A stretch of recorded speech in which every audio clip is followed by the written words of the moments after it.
Happy Wednesday, everybody, and welcome to Sports Scene. I'm Quillen Sortino, joined by Eli Kleinman and Adam Bradford. We've got a good show for you today, and we're going to start with special guest, junior infielder Nick Lopez from the USC baseball team. Eli, over to you. Thanks, Quillen. I'm here with Nick Lopez, Trojan first baseman. Nick, it's been a good start to the season so far, 17-9. What have you guys done well so far that's helped boost your success this season?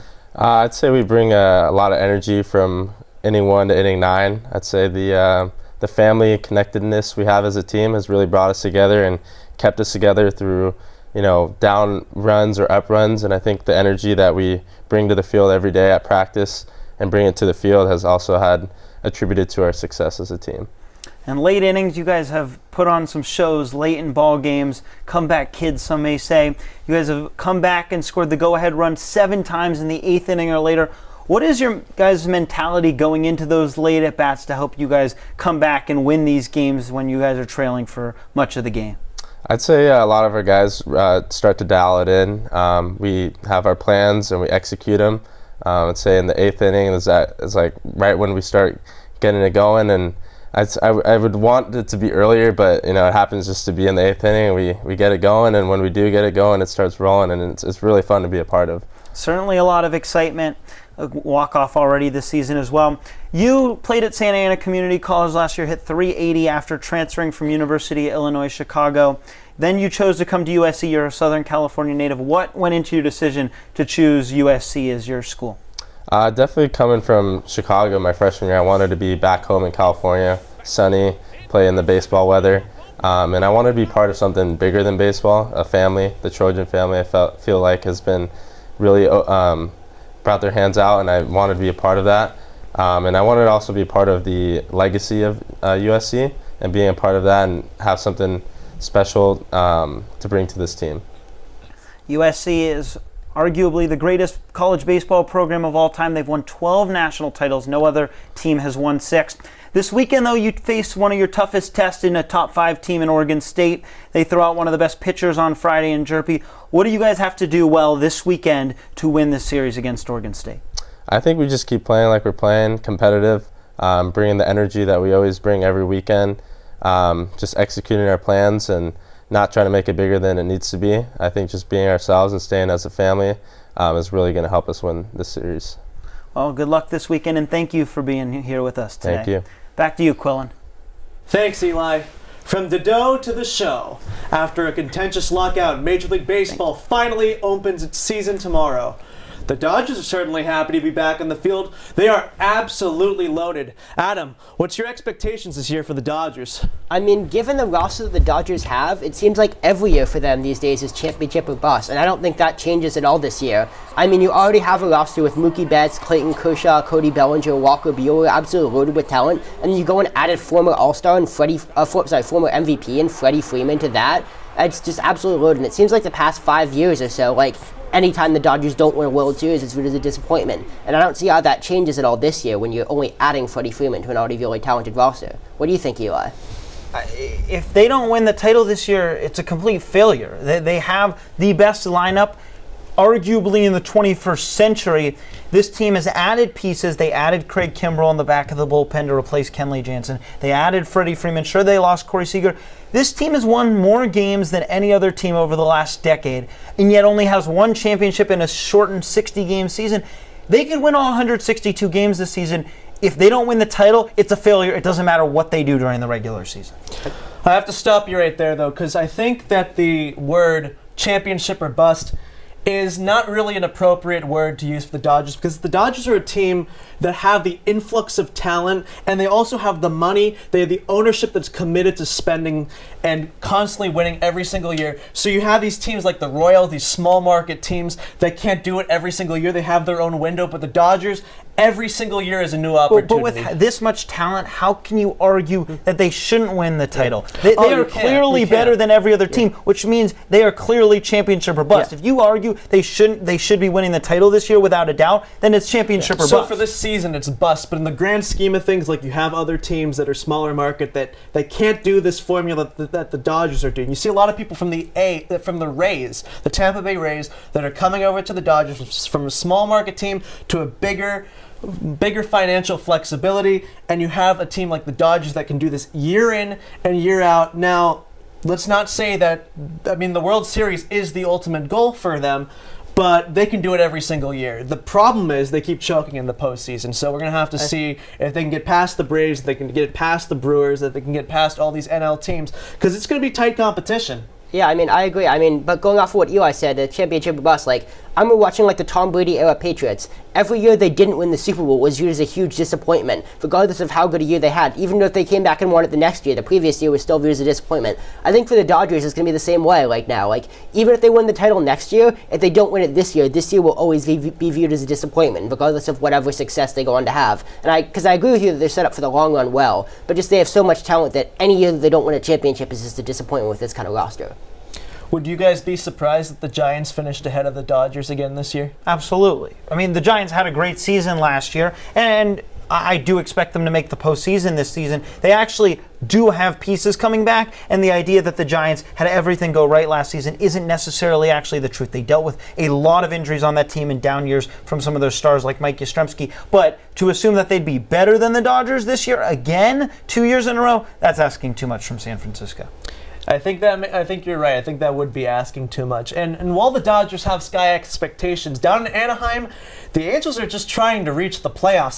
They haven't been there since 2014. Eli, do you even think that is a little too ambitious for this ball club? No, it has to be the expectation. They need to make the playoffs. The playoffs expanded. There are more spots.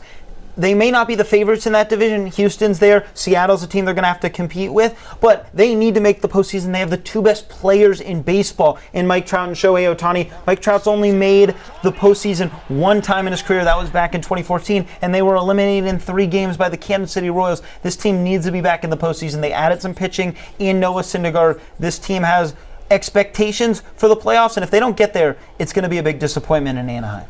I agree with you, Eli, and then the fact that they've had Mike Trout on their roster for a decade now and have 0 playoff wins to show for it is a complete organizational failure. What other organization in any sport, for that matter, could have the best player in the sport on your team for a decade and not even win a single playoff game, let alone series? In the past years, they've had Shohei Ohtani as well, who's such a unique talent. We haven't seen anything like him, how he's an all-star as both a pitcher and a hitter, and MLB recently ranked them as the top 2 players in baseball. To have the top 2 players in baseball on your team and 0 playoff wins to show for it, not even appearances with the 2 of them, is just a complete joke. So yes, they need to get over that hump, ideally this season, because the longer this goes on, they're just going to continue to be a joke of an organization.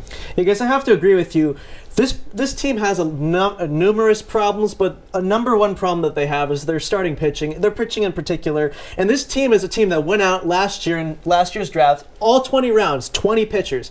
And they haven't been able to draft well at all. They haven't been able to sign any pitchers. They could have gone out a couple years ago and gotten Garrett Cole, and instead they signed Anthony Rendon, an offensive player. They have a very good offensive team, but the pitching is the thing that they struggle with. And they have a lot of young pitchers. They have Patrick Sandoval, who's a young guy who's trying to improve, had a good year last year. Also, Jose Suarez had a good year. But this is a team that really has to focus. If they're going to win, it's going to be with their offense.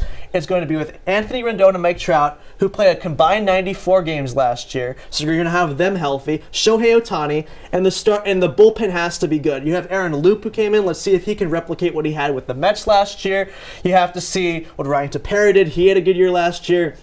So with this Angels team, I just don't think that they're going to pull through. I don't think that they're good enough to compete with the 3 teams of from the AL East, which are, the Rays, the Blue Jays, the Red Sox, the Yankees. Even with the expanded playoffs, I don't think this team is that good enough. And let's talk about World Series expectations. What do you guys think? Who do you guys think is going to win the World Series this year? Your NL team, your AL team, and your champion? If you pick anyone but the Dodgers, you're just lying to yourself. I think the Dodgers are going to win the NL. I think they'll win the World Series. Who they face will be interesting. I think the Astros are actually well set up. Despite losing Carlos Correa, I think they'll be back in the World Series, and I think people will be excited to watch a Houston-Los Angeles World Series for the second time after Houston won that World Series with the cheating allegations. I'll also go with the Dodgers rematch. I'll go Dodgers over Rays. I don't necessarily think it's a guarantee the Dodgers will win the World Series, but if they don't, it'll be a disappointment on their part. And from the American League, I got to go with the White Sox. I think the White Sox have a loaded pitching staff. They have one of the top 3 offenses in Major League Baseball. On the NL side, the Dodgers keep choking in the playoffs, so I'm going to go with the Atlanta Braves. On the NL side, come on, they have a loaded lineup. Their bullpen might be the best. They added Kenley Jansen. They added Colin McHugh. Come on. I think the White Sox are going to take it. I know. I think the last season for the Braves might have been. I mean, it was a great season, but I think it's so hard to repeat. I think that might have been a one-off because, like, it's very hard to lose your best player and get back to the World Series. But they added Matt Olson, who has cut his strikeout rate down by 10%. Is a lock to hit 40 home runs. He might be better than Freddie Freeman in the long run. I mean, let's just be real. All right, well, with that ludicrous take, we're going to move on because, well, baseball doesn't start till tomorrow. We have another team that's in season and doing quite well, and that's USC Beach Volleyball. After losing to UCLA early in the season, USC Beach Volleyball's won 18 games in a row. They currently sit at 19-1 on the season, including 2 huge wins this past weekend over top 5 teams in TCU and LSU. So, what do you guys think? Do you think USC Beach Volleyball can make another run to defend their national championship from last year? I do. I think they just need to stay healthy, and they got a long road ahead of them. But, you know, if they can beat UCLA, if they can beat these tough teams, I think they certainly have a chance. They certainly have the talent to win a national title again. Beating TCU and LSU is impressive, right? TCU was undefeated coming in to the weekend before USC took them down. And USC is quite likely to make that title game. But the big question is going to be, can they beat UCLA?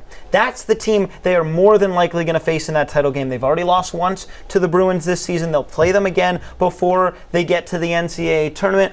But I think it is just so hard to repeat as champion, especially when you're going to be playing that same team in the title game that you beat the year before. I think UCLA will take it this year. Yeah, it is definitely tough to repeat because there's definitely somewhat of an intangible factor here. I mean, talent-wise, they have all the talent in the world. They bring back almost everyone from last year's team. But yeah, it's a question of that intangible factor of, can you beat the same team to win the title twice in a row? Obviously, if they have to get there first, they have to play UCLA a few times in the regular season. They have a few games against Pac-12 North schools up at Stanford this week. But yeah, it's very tough to repeat in sports. I mean, if any team has the talent to do it, it's this USC Beach Volleyball team, but we'll see if they're able to do that or not. It's not going to be easy. It'll be interesting. They'll play UCLA a couple times before they get to the NCAA tournament. That's going to do it for this episode of Sports Scene. Thanks everyone for tuning in, and thanks to Nick Lopez for being with us today. For Quillen Sortino and Adam Bradford, I'm Eli Kleinman. Catch you next week.